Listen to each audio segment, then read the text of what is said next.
Greetings. My name is Kathy Hicks, and I'm the president of the Arlington Historical Society. We are very fortunate to have some great presenters to come on a monthly basis and share great stories with us. Tonight, we're going to hear the story of a great woman. And what we are learning as we investigate Arlington history, that there are many stories that have gone untold.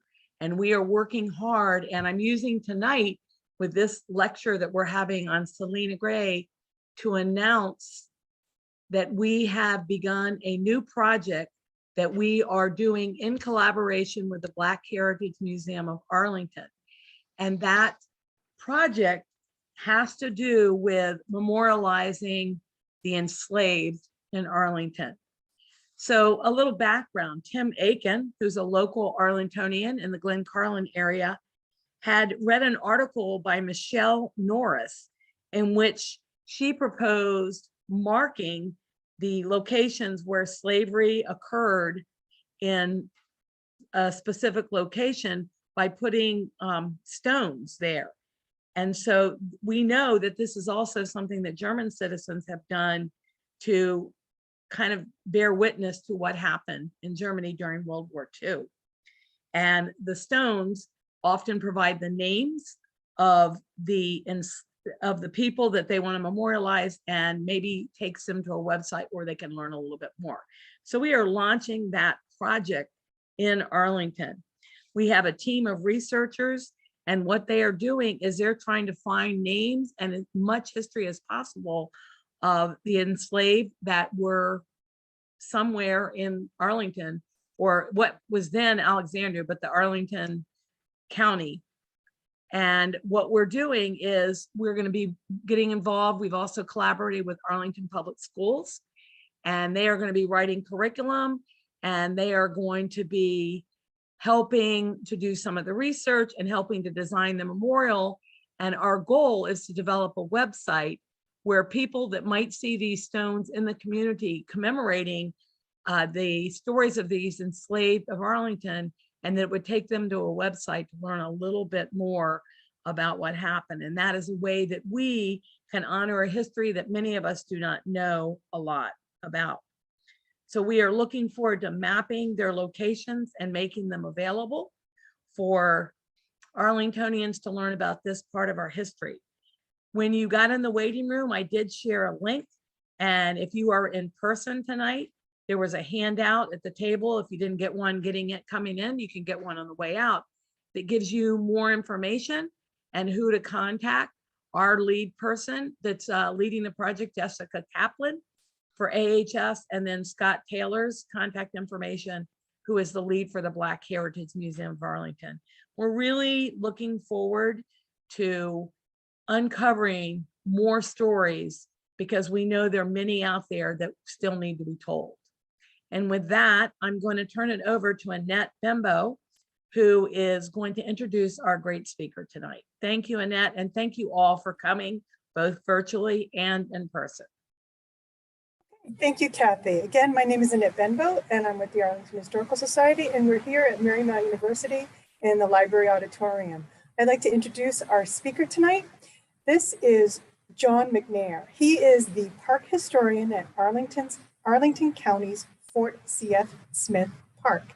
He's responsible for educational programming across various historic sites within the Arlington County Park system. He has a BA in history from the University of Mary Washington, so it is possible that one of your professors will hear you tonight. And an MA in history from George Mason University. Ditto. Okay, he began his career in public history as an intern for the National Park Service at the Fredericksburg and Spotsylvania National Military Park, and has since worked as a certified interpretive guide for the Fairfax County Park Authority and the Arlington County Department of Parks and Recreation. He was selected to give the keynote speech at the dedication of the newly named Selina Gray Square in 2020. And we know it happened in 2020. So, John, thank you so much for coming today. I really appreciate it. And we're looking forward to a great speech. Thanks.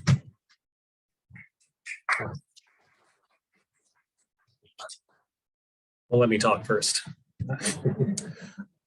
All right. Now, once again, thank you all for having me today. Always a pleasure to do a presentation for Arlington's Historical Society. And it's certainly a pleasure to be giving this particular program, a program that was originally conceived in the summer of 2020 for what was then a new virtual lecture series planned by Arlington Parks, which we very unoriginally called History Highlights. The idea behind History Highlights was to highlight a historical person or place or topic of interest that somehow fell within the purview of the Arlington Park system. And right up at the top of our list was Selina Gray. Now, to understand why it is that I'm here to talk about Selina Gray, we do have to take a step back in time just a couple years, because I do think this is important to understanding, what material we have to learn, what material I have to offer, and what material is still out there to be uncovered. All right. So if you step back in time, specifically back to the spring of 2020, Arlington was very fortunate in that at that time we were able to open a brand new public space, then called Selina Gray Square. Now, Selina Gray Square was not designed as an Arlington County Park site. It was and is a private park that has a public access easement. So while we are not directly responsible for it, Arlington County did have a hand in helping to plan the space and contributing to what ultimately became the namesake of the park, putting forward Selina Gray as the ideal name for the new space. As was pointed out a few minutes ago, the timing of this opening was rather unfortunate. Of course, in the spring of 2020, right as we were in talks to possibly put together some sort of dedication ceremony, everything shut down. Now, we did not want to let the opening of the park pass by without any comment from us. So Selina Gray's life quickly became the topic of one of our initial History Highlight lectures, the lecture that I'm about to give today. Now, when we designed this, again, it was specifically meant to introduce Arlington residents to the life and legacy of our newest namesake park.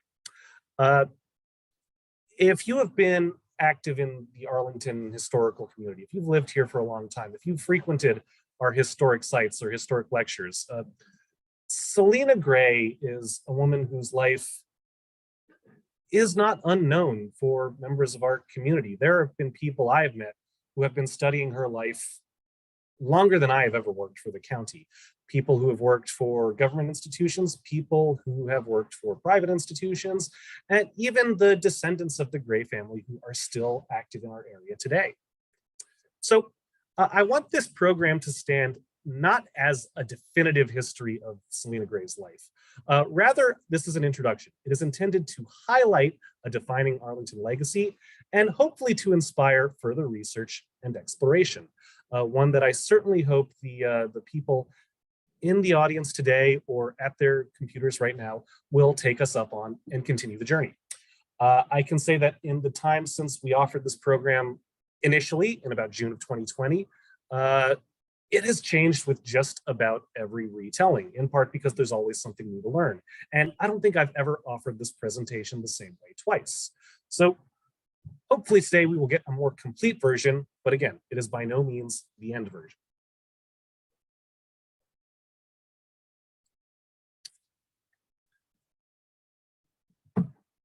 Now, if we're going to understand the life of Selina Gray, if we're going to understand her trials and tribulations, if we're going to understand how she emerged as the figure that we know her as today, we have to first understand slavery in Arlington County, or as it was then known, Alexandria County. It's important to remember that slavery in Alexandria County is very difficult to study, due in part to misleading records and conflicting laws. As a public historian for Arlington County Parks, a question that I am often asked on tours relating to the American Civil War or the periods thereabout. One of the questions that I'm most frequently asked is, how many enslaved people lived in Arlington? And the simple answer to that is, I don't know. For a variety of reasons, slavery in Arlington is very difficult to track, which makes the project that Arlington Historical is now a part of a very important one. You see, it's important to remember that when Arlington County is first laid out on a map, it is not Arlington County, Virginia. It is Alexandria County, District of Columbia. So if you were to look at census records from Alexandria County from the moment it was conceived, you very quickly run into a problem.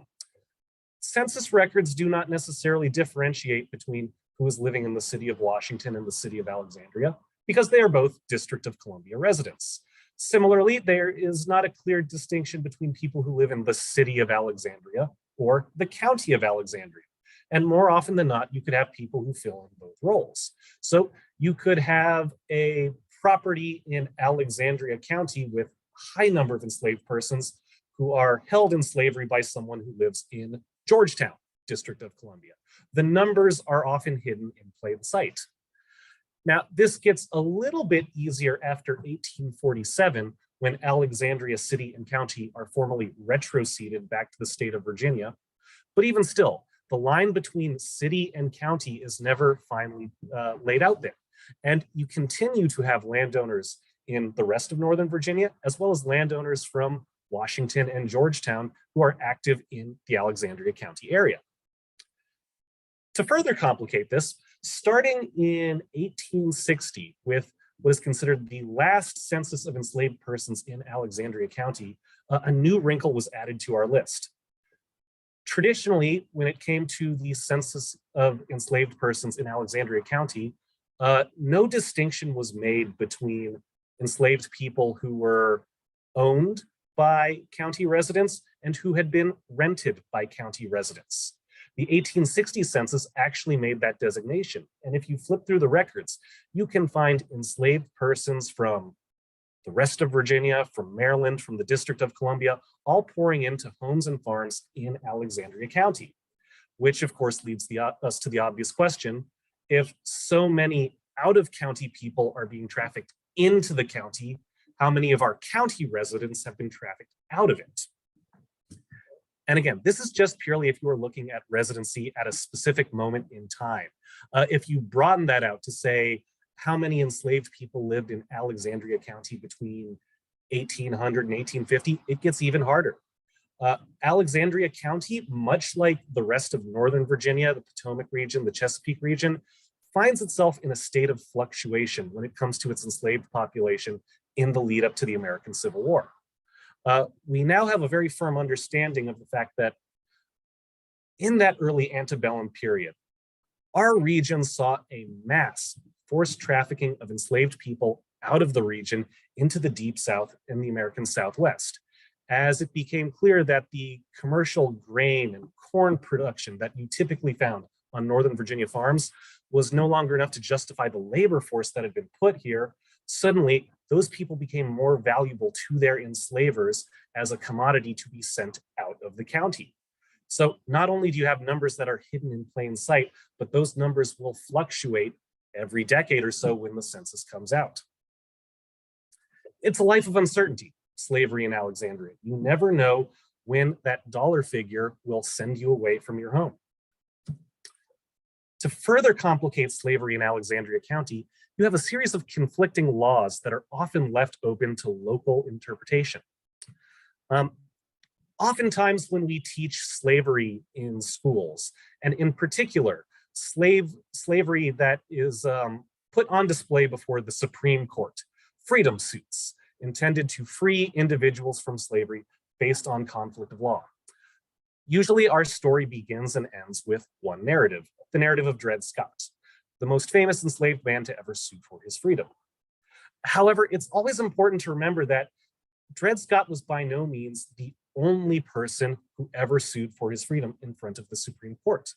There were many other freedom cases, and many of them had to do with enslaved people living in the District of Columbia and on the south side of the district in particular.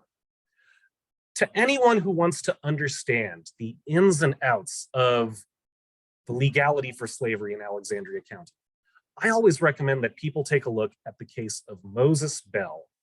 Specifically, this is the case labeled James Rhodes, Plaintiff in Error versus Moses Bell. Now, Moses Bell was an enslaved man living in Alexandria County in the 1840s. He was held in slavery by Lawrence Hough. Hough sold Bell to a man in Alexandria. That man lived in Washington. So Bell, once he had been sold, was moved across the Potomac River into the north side of Washington. Once he was in the north side of Washington, he was sold again to James Rhodes. This was the pretext for his freedom suit, because slavery had a very odd distinction if you lived in the District of Columbia.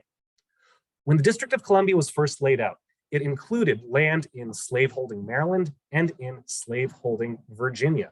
Alexandria and Georgetown were both settlements that already existed and already had enslaved labor. When Washington was founded, Congress decided, rather than directly rule on the issue of slavery within their district, should pass the ball back to the individual states that the land came from, declaring that in cases of slave legislation, the north side of the district would follow Maryland law, and the south side of the district would follow Virginia law. However, there were still some aspects of the law that would apply specifically to the district, particularly as it related to importation or trafficking for the purpose of sale. In the case of Moses Bell, he had been moved from the south side of the district, legally considered Virginia, where slavery was concerned, into the north side of the district, where Maryland was the law of the land. Maryland had a strict law designed to prevent enslaved persons from being moved into the state of Maryland specifically for the purpose of sale. There were, of course, a host of exemptions. That was not to say that the Maryland enslaved population steadily decreased because of legal action, but it was a very clearly defined law that the Supreme Court had to respect. When Moses Bell sued for his freedom before a Supreme Court that included some of the justices that would later rule on the Dred Scott decision, the court found unanimously that Moses Bell was entitled to his freedom, that he had been illegally brought into what was considered the state of Maryland. In the course of discussing this law, the Supreme Court justices pore over the Constitution of Virginia, the Constitution of Maryland, the legal precedents that enable cross-Potomac traffic between the north side of the district and the south side of the district. And as a result, they try to clear up this hodgepodge patchwork of legislation that had been almost intentionally designed to make the District of Columbia a swinging door for slavery. Enslaved men, women, and children could not legally be moved from Maryland to Virginia or vice versa, but they could be moved from Virginia to Arlington, from Arlington to Georgetown, and from Georgetown into Maryland. With the Moses Bell case, the swinging door is theoretically shut forever. So why don't we learn about this? Why is this not a case that we are putting forward for all of our Virginia studies students in Arlington Public Schools? Well, the Moses Bell case is decided in 1844. Within 2 years, people of Virginia, the Virginia State Legislature, Congress, and Washington will all be taking seriously this idea of retrocession. And within 2 years of this landmark decision, it will be rendered moot, as Arlington and Alexandria are given back to the state of Virginia. Now, if you do find yourself among the enslaved population in Arlington County or Alexandria County, pardon me, I will use the two interchangeably. It's difficult to say that the community does not in some way, shape, or form work its way back to the main focal point of the county, the Arlington estate, the estate built by George Washington Parke Custis and his enslaved labor force from 1803 to about 1818. Throughout the county's long history as part of the Southern slave system, the Arlington estate, first held by George Washington Parke Custis and then held in trust by Robert E. Lee, will consistently have the largest enslaved population of just about any other property in Arlington County. This is the world that Selina Gray is born into. She's born in 1823 at the Arlington estate. She is born to Leonard and Sally Norris. She has at least 2 siblings, a Wesley Norris and a Mary Norris, as well as an unknown number of cousins. When the Arlington House is constructed, it is constructed first and foremost as an estate for George Washington Parke Custis, but it is also designed to be something of a living monument to the memory of Custis' adopted stepfather, George Washington. And the house would come to accumulate many of the cherished Mount Vernon artifacts that were held in high regard by the Washington family. Custis himself would oftentimes even promote himself as one of the artifacts, being that last living link between Washington and the antebellum world. Now, when he did that, though, it was probably worth mentioning that he was not the only living link, as the Arlington property was in many cases built or worked by the descendants of quite a few of the Mount Vernon enslaved population, one of whom was a man named Thornton Gray. Thornton Gray and Selina Norris would marry in approximately 1847, and they would begin their lives as a married couple right in the shadow of the Moses Bell case, right in the shadow of retrocession, at a time when the slave system of Alexandria County, a system that had already been marked by so much uncertainty, so much personal danger, was now suddenly that much more uncertain and that much more dangerous. That is the world where they build their family.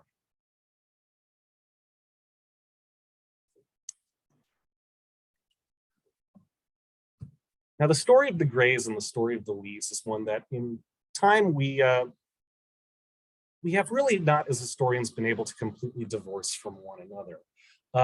Their relationship with one another has been characterized in a lot of different ways, sometimes limiting itself to cordiality, sometimes going as far as to express a relationship of outright affection and friendship. As historians, we have to watch this kind of characterization. A few things that we always have to remember when trying to decipher the nature of the relationship between the Grays and the Lees. First thing to remember is that the Grays held positions of trust at Arlington, which carried many benefits. Thornton Gray was something of a site handyman. He was listed as responsible for the house, for the horses that were held at Arlington, as well as for some of the other equipment. Selina, on the other hand, was the head housekeeper at Arlington and was actually the personal maid of Mary Custis. In the years that would follow the life of enslavement at Arlington House, the Gray family would frequently be sought out for stories about life in Arlington. Beginning in the 1920s, when the National Park Service will start trying to interpret the house. Some of the Gray's surviving children will be some of the people whose testimonials about life at Arlington will form the basis for that early site interpretation. And when you listen to their memories, in many cases, what they provide are the happy memories. Polite interactions with the Lees. The children will even recall playing in the house with some of the younger Lee children. Now, in this case, it is something that is clearly left up to a sense of nostalgia, but also to the pointed dictation of the interviewer, who are looking for stories of the Lee household and not necessarily the enslaved people who live there as well. Of course, this sort of rhetoric isn't limited to the 1920s or later. You even see this as early as the 1860s. A few years ago, a case of letters were discovered attached to the Lee family, at least one of which was written by Selina to Mary Custis Lee. A letter that supposedly showed great sympathy for her, and actually expressed a desire that someday maybe she would be able to come back home. This being at a time when the Lees have long since left the Arlington House and were never coming back. So again, if you look at those moments in isolation, if you try to separate the context from the statements, it would appear that you have two families that have something of a respect for one another. This comes to a head with the anecdote of the Gray marriage, in which Thornton Gray and Selina Norris are married in the parlor of Arlington House, a marriage that is witnessed by an Episcopal minister, supposedly at the direction of Mary Custis Lee, and which is occurring in the very same room that Mary and her husband, Robert E. Lee, were married in 1831. But there is another side to all of this. While we're remembering this, it's always important to remember that while the families might appear close, power gap between them is enormous. That cannot be understated. We've talked a lot about the uncertainty of enslaved life in Alexandria County, at least during the lifetime of George Washington Parke Custis. But the power gap is going to widen even further after the death of Custis, when his estate is now directly managed by Robert E. Lee. George Washington Parke Custis will die in 1857, and in his will, he will stipulate that the enslaved people of Arlington will be entitled to their freedom no later than 5 years after his death. This is going to cause something of a publicity scandal in newspapers, wherein stories quickly start to spread that on his deathbed, George Washington Parke Custis had revised the will, saying all of his enslaved persons will be entitled to freedom upon his death. And it falls to Robert E. Lee, the executor of his estate, to refute those claims in the newspapers, to refute them in the court, and to keep everyone enslaved until that 5-year term is ended. It is in this wake that we have one of the more infamous moments of Robert E. Lee's tenure as the executor of the Custis estate. That is the story of the Norris escape. In 1857, two of Selina's siblings, Mary Norris and Wesley Norris, as well as their cousin, George Parks, will attempt an escape from Arlington. They will make it as far as Maryland with the intention of escaping into Pennsylvania. However, they are captured and quickly brought back to Arlington. Almost as soon as they are captured, articles, particularly in northern newspapers, will start to tell a gruesome story about what was subject to the Norris siblings after they were captured. These accounts are further expressed after the American Civil War in 1866, whereby Wesley Norris would assert that after they were captured, they were brought back to Arlington, and all three of them, Wesley, George, and Mary, were subject to 39 lashes, some at the hands of the local constable and some at the hands of Robert E. Lee himself. This is a very controversial story. It is a story that Robert E. Lee historians have had to grapple with for decades and decades and decades at this point. For the longest time, the process of the historian was to either refute it or ignore it. This was a story that many people tried to keep down. Now today, this is a story that the National Park Service at Arlington House will actually promote. If you go to their website, it is something that they will point out. And today we are much more inclined to believe the Norris narrative than, say, the Lee narrative that came afterwards. In 1866, after the story was republished in the newspapers, Robert E. Lee would publicly denounce it, saying that it was not true. However, in 1859, when the story first broke, his response was slightly different. Following the failed escape attempt, Wesley, Mary, and George were all sent south to be rented out to a Southern Virginia plantation. Robert E. Lee wrote about this in a letter to his son, George Washington Custis Lee.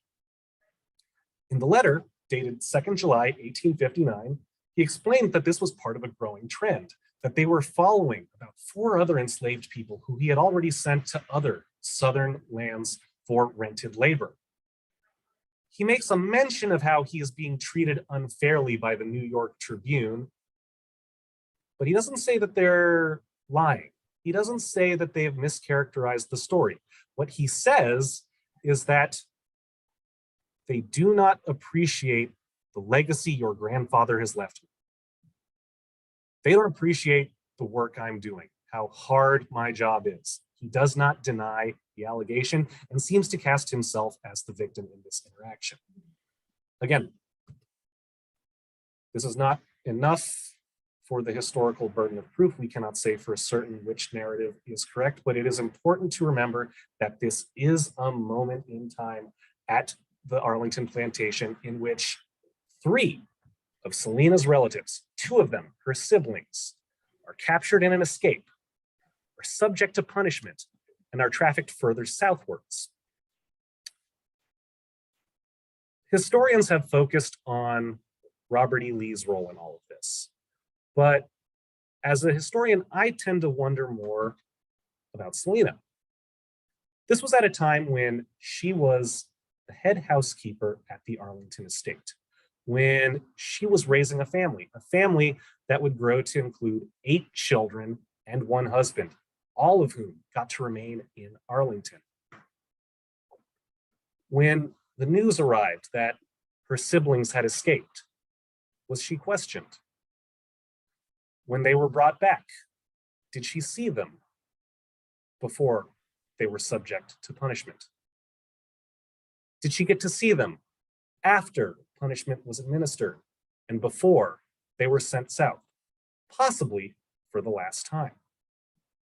It's a terrifying moment, a moment for any person. And it's a moment that should remind us just how precarious the Gray position is, no matter how trusted they may be by the Lee family. At the end of the day, Selina and her family are completely subject to the Lees in a legal sense. In spite of all this, Selina Gray manages to put herself in a position where she is the head housekeeper of the most famous estate in the entirety of the county. She is able to preserve a family of 10 without separations throughout the legacy of slavery that she has to live in. If the story of Selina Gray ended there, the story of a woman who raised and defended a family in the wake of those odds, that alone would make her worthy of public remembrance. But that is not where the Selina Gray story ends. For most of us, that's just the prologue. Selina Gray's stepping onto the public stage for many of us will occur during the American Civil War. Now, to keep some of the dates clear, I put together a little timeline for us. This is more for me than for you, so I can keep track of my own narrative. But if there's a moment in time where things really start to change for the Grays, it would begin on May 16th, 1861, the moment that the Lees leave Arlington.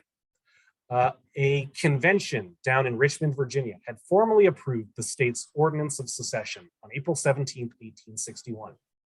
Again, for many of us who go to school in Arlington, for many of us who learn about secession here in the state of Virginia, April 17th is often given as the date where our state seceded.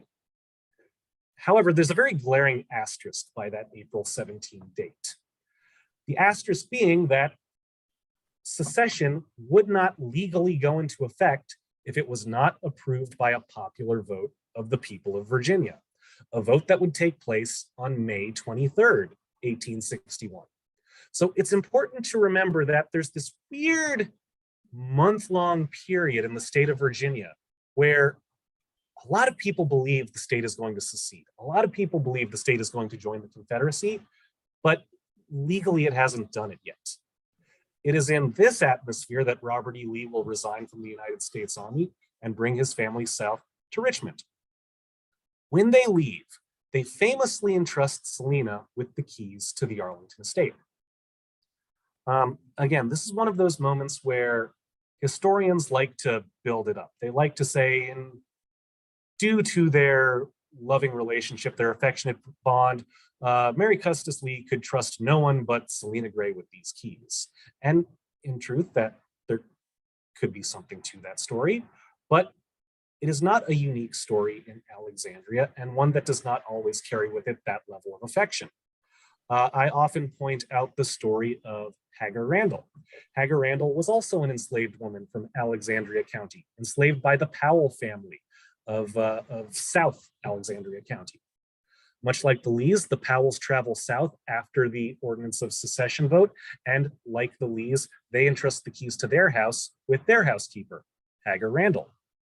However, there was no affection between the two, and as Randall would later state in her Southern Claims deposition in the 1870s, prior to the Civil War, the Powells had sold 3 of her daughters into slavery in Louisiana, and after the war, only one of them had returned. But it is now May 16th, 1861, and the burden of the house and all its possessions, however Selina may have felt about them, are in her grasp. Fast forward a few days. May 23rd, 1861, we have our vote on the Ordinance of Secession. The people of Alexandria County will famously vote to remain in the Union. However, the bulk of Virginia will vote to secede. It is on this night, and in the early morning hours of May 24th, 1861, when a 6,000-man Union force will invade the county to reoccupy the Heights, to retake Alexandria County, that weird little portion of Virginia that directly borders the federal capital. The idea is to move quickly and quietly to secure the high ground and create a buffer between Washington and the now secessionist state of Virginia. If Selina and her family were sleeping at the Arlington estate that day, they would have been in for a rude awakening that very night. When we talk about Civil War generals, many of the Civil War aficionados that I talk to, they can recite the generals like it's the alphabet. They know every famous name. They know every division commander, every brigade commander. One name that tends to stump at least some of them is Major General Charles W. Sanford. He's a figure that doesn't often come up in traditional Civil War learning, in part because not long after the invasion of Arlington, he's gonna disappear. Major General Charles W. Sanford was a major general in the New York State Militia. So his rank was not in the United States Army, it was not in the Volunteer Army, it was in the New York State Militia. During that May 24th movement into Arlington, most of the Union soldiers sent to reoccupy the county were New York State militiamen. So Sanford was given something of an overall command of the ground forces who occupied Arlington. And his report of the occupation, written about 4 days later, is a very meticulous breakdown of where the troops move and what they do. A very important source to anyone who wants to understand the Civil War movements in Arlington County. His report contains a rather interesting passage, though, making it clear that not long after he enters Arlington County personally, one of the first places he will visit is the Arlington House. And according to his record, some of the first people that he will talk to are some of the Lee family's servants. He does not write extensively about any kind of conversation. He does not give names, but what he does do is state the nature of the talk. Plainly, he states that he was saddened to see that the Lee family felt the need to abandon the Arlington estate, and he promised to the servants that had they remained, he would have posted a guard for their protection. He also states to these servants that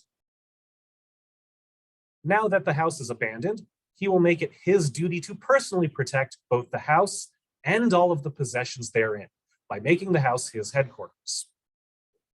Now, we can never know exactly who it is that Sanford is talking to in those early morning hours of May 24th. But clearly he is talking to members of the Arlington enslaved population who have some sort of vested interest in either the house or the Lees themselves.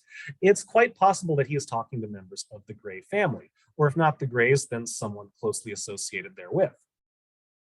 After all, it is Selina Gray who has the keys to the house, and anyone who wishes to make the house their headquarters will have to talk to her sooner or later. Virginia has only been at war officially with the United States for about 12 hours at this point. The Union Army has just arrived.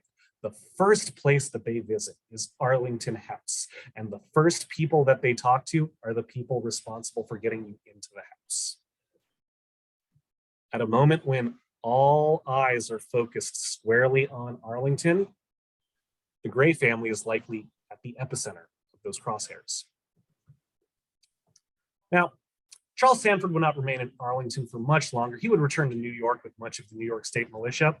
Not long afterwards, the house would become the headquarters of General Irvin McDowell. It is while McDowell is placed in charge of the house that Selina will become very concerned with the state of the house, and in particular, the cherished Washington artifacts that are stored in the basement. Sometime in December of 1861, she will approach McDowell and make him aware of the fact that the lock to the house's cellar has been broken, and that she now fears rampaging Union soldiers might steal or damage the Washington artifacts. It is at this moment that she formally entrusts those artifacts to the Union Army. McDowell will take possession of the Washington artifacts in late December, and by early January of 1862, they will begin the steady process of moving them from the Arlington House into Washington, where they will soon be placed on display in the Patent Office, the place where they will be kept for the next 40 years. So just like that, in the first few months of the war, Selina Gray has not only negotiated the formal surrender of the Arlington House, but also the artifacts connected to the nation's founding father. These moves ensure that both the house and the Washington artifacts will be preserved through the end of the war.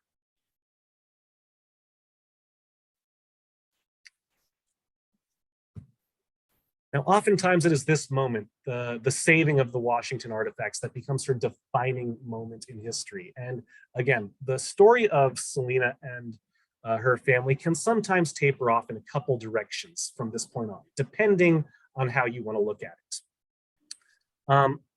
On the short term, Selina and her family will remain in Arlington County for the rest of their lives.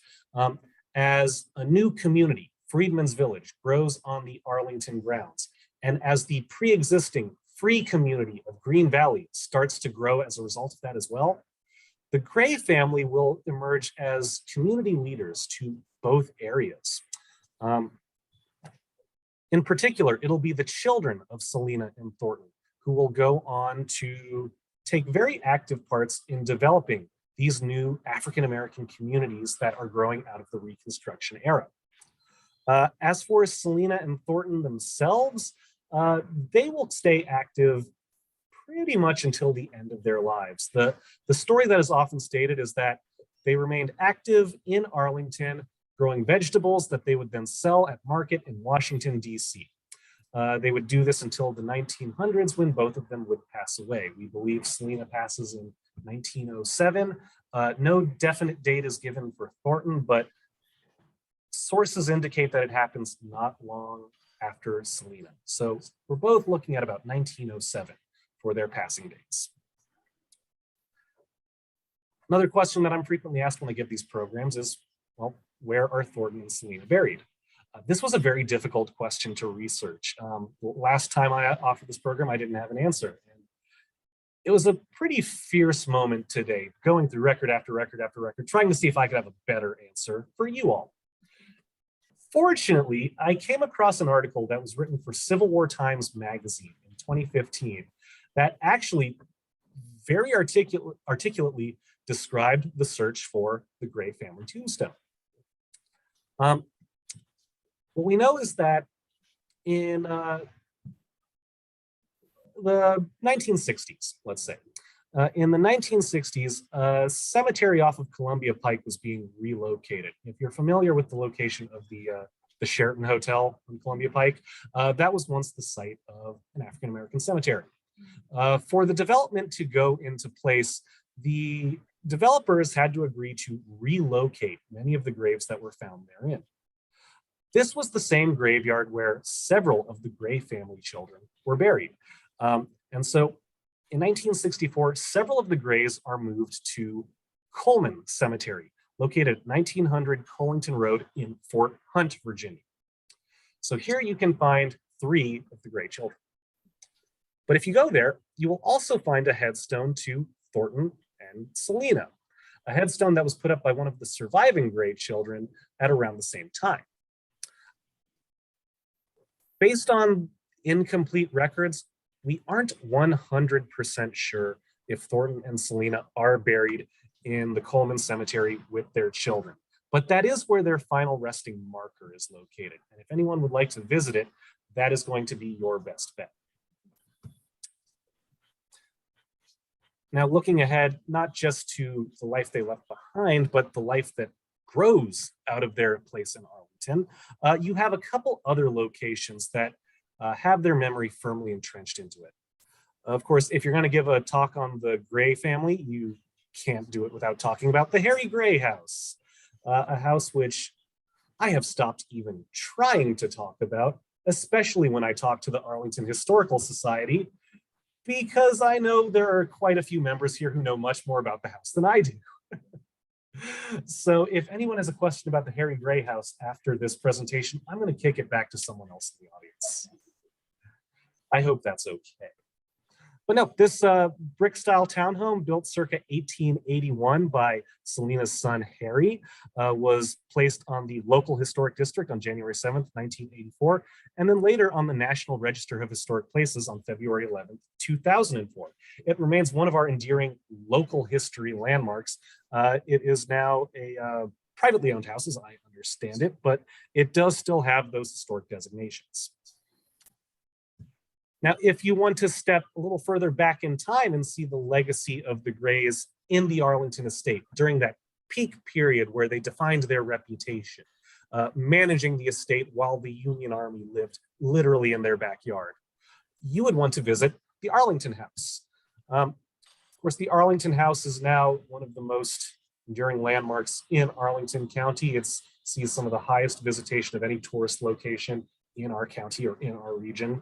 And recently, the house has undergone a bit of an interpretive change, now putting more emphasis on the enslaved life that existed at the property. There's a nice little exhibit now called Mrs. Gray's Chamber, which gives you some of the potted highlights of the life for Thornton, Selina, and their children, all presented in a space that their family would have occupied. A space big enough for 10, as I believe the sign reads. If you can't make it to Arlington House, or if you're just not sure if you can put in the time to go there, if there's anything at all preventing you from exploring this little historic nugget, the National Park Service has actually put in a nice little 360-degree picture of it on their website. So you can experience Mrs. Gray's chamber just from your desktop. But again, when we talk about Selina Gray on the national stage, when we talk about that accomplishment that will follow her perhaps more than any other, the saving of the Washington artifacts, for the legacy of that moment, you really need look no further than our museums and our historic sites.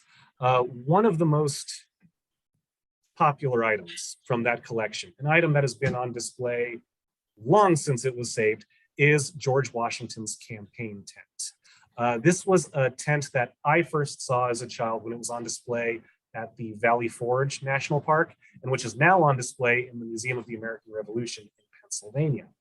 So thanks to Selina Norris Gray's forethought, thanks to her ability to work with the Union Army, thanks to her dedication to preserving the legacy of George Washington long after the family that had originally taken on that moniker had left the United States, we now have artifacts connected to our preeminent founding father that can be experienced by people without ever coming to Mount Vernon, without ever coming to the state of Virginia.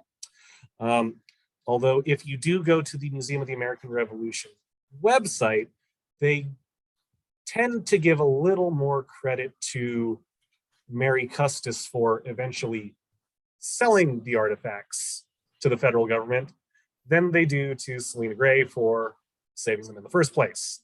They do tell that story, but it can be a little harder to find. Now that you all have sat through my introduction to her life and legacy, you will know just how to do that. Like I said, folks, this is not the be-all, end-all. This is a glimpse into an enduring Arlington life. It is a program that I love doing and a program that I'm so happy to see so many people attend.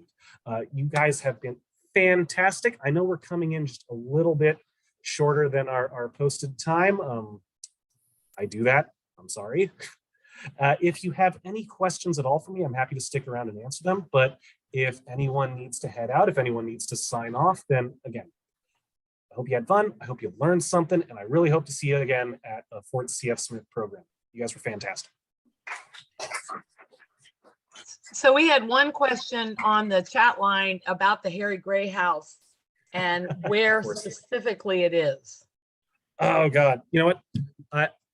I looked it up. It looks like it's 1005 Quinn, South Quinn Street. That sounds correct. It is Quinn Street. It's funny. That is another question that I get asked every time I do this program. For the first time ever, I wrote it down so I would have that handy, and I left my notebook at work today. So I'm 4 for 4 on this one. I still cannot rattle that location off. Apologies. Those were the questions from the online group. All right, sounds good. Wait a minute, here's another one. Why didn't the county buy, what kind of things did the Grays, excuse me, I'm getting a bunch of them now. Hold on. Why didn't the county buy the Gray house? Ooh, okay. That question is a little above my pay grade. Yeah, again, unfortunately, I do not have a great answer for that one. All I can really say on that front is that, you know, and I don't need to say this to Arlington Historic Society, you know this, but historic preservation is a constant struggle. It's something that we are all very passionate about, and it is something that does not always go the way everyone would want it. If you have a vested interest in historic preservation at the county level, the state level, the federal level, I always recommend people communicate with the Arlington County Historic Preservation Department.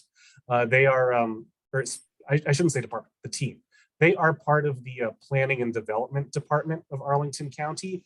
They are the ones who are usually at the front lines for any kind of preservation questions here in Arlington. And if there's someone who can talk to you about the Harry Gray house, it's probably going to be that. Okay, here's another question. Yes. What kind of things did the Grays do in Freedman's Village? Were they connected with that at all, or do we know? Okay, so that is a good question. What they did. Yeah, so that is where some of the records get a little bit vague, at least from the ones I've seen. Again, we know that throughout the war, they are going to be remaining in that section of the estate where they had currently been living. So they're not actually going to move into Freedman's Village. Thornton Gray will actually make an addition to the building that they resided in prior to the war and expand it out to give them some more room. In Freedman's Village, what you typically see are interactions between the Union Army and, you know, the growing population of freedmen that's starting to accumulate there. And there is always overlap between the Arlington enslaved population and the Freedman Village population, because the two aren't always synonymous. Union soldiers actually frequently write about that as it being something of a focal point, much in the same way that the Arlington estate was the focal point for the enslaved community prior to the Civil War. As to what they're specifically doing in Freedman's Village day to day, it could be something as simple as social engagement. It could be something as big as coordinating families. Again, other than them being there and active in the community, I don't have a concrete this then that statement for you. Thank you. Here's one other observation, that on that gravestone, Selina is spelled differently. S-A-L-E-N-A. Exactly right. The records seem to indicate that spelling was sometimes used in her life. We know that the stone itself is connected to the Gray family. So again, we're fairly certain that this was put up at least in commemoration for them. But as to whether that's how she spelled her name in life, whether that was a misprint on the part of her family or on the part of the Mason, I could not say. But yeah, you get to see a lot of fun spellings, especially when you're dealing with the old Civil War names and records. Thank you. Those are the questions from our online audience. And I'll turn My it pleasure. over to Annette for any ones from the audience.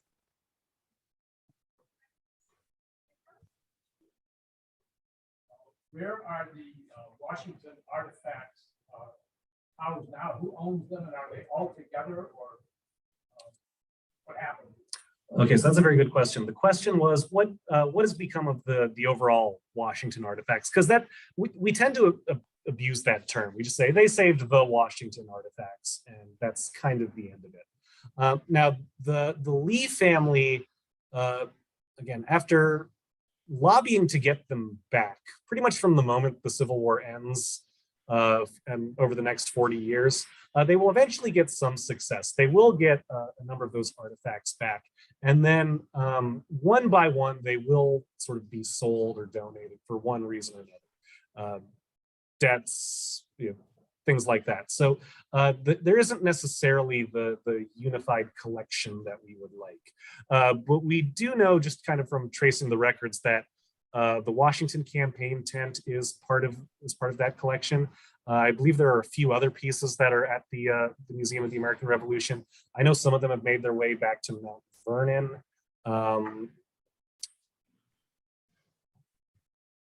Yeah,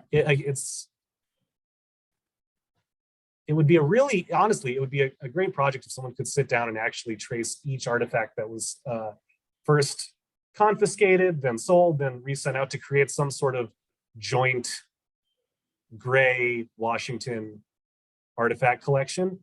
I think there's a project in there somewhere. Anyone's up to the task, I would read that paper. And we just had another one from the online. They wanted to know, they weren't sure if they missed us. Was Thornton Gray also enslaved at Arlington before he married Selina?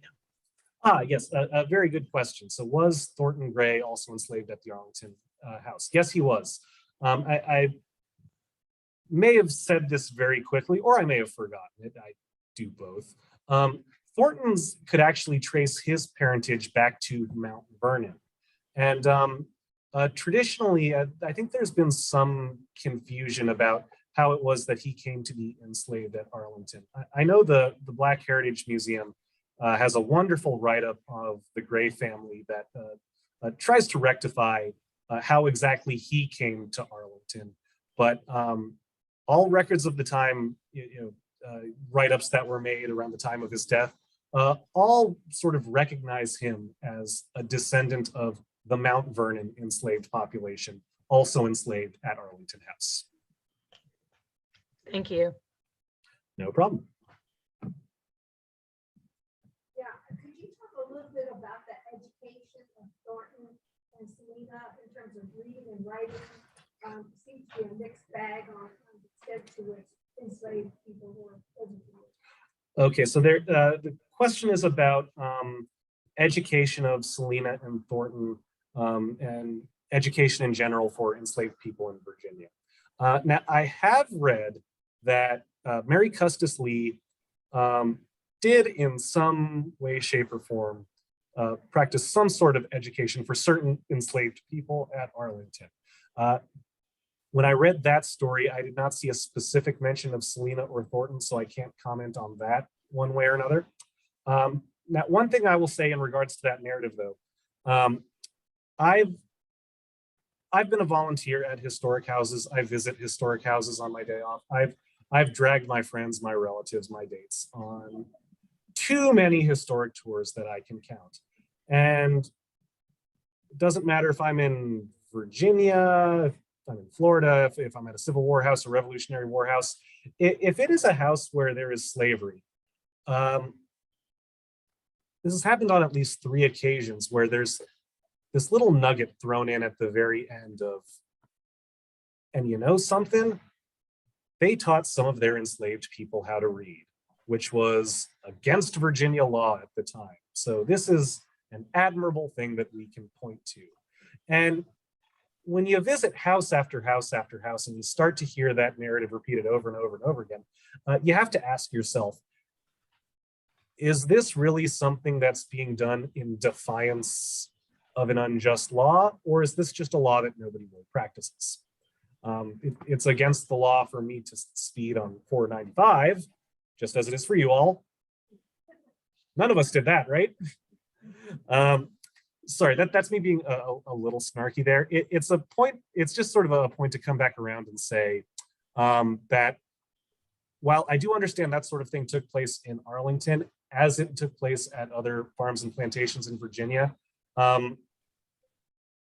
it was not always practiced uniformly across the farm, and it should not always be used to make inferences about the morality of individual enslavers, because it happens enough that I almost don't even know if I would be comfortable calling it an exception to a rule. It's just the unwritten rule at that point. Oh. Great question, though. Thank you.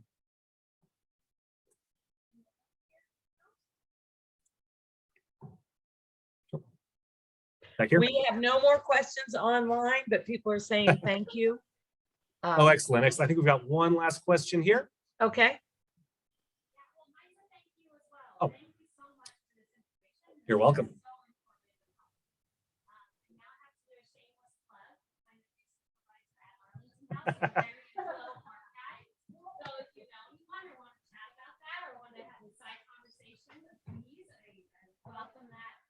Thank you for touching on Arlington House in your presentation, and the 180 we're doing with our interpretation. If you want to be part of that 180, we need to have it.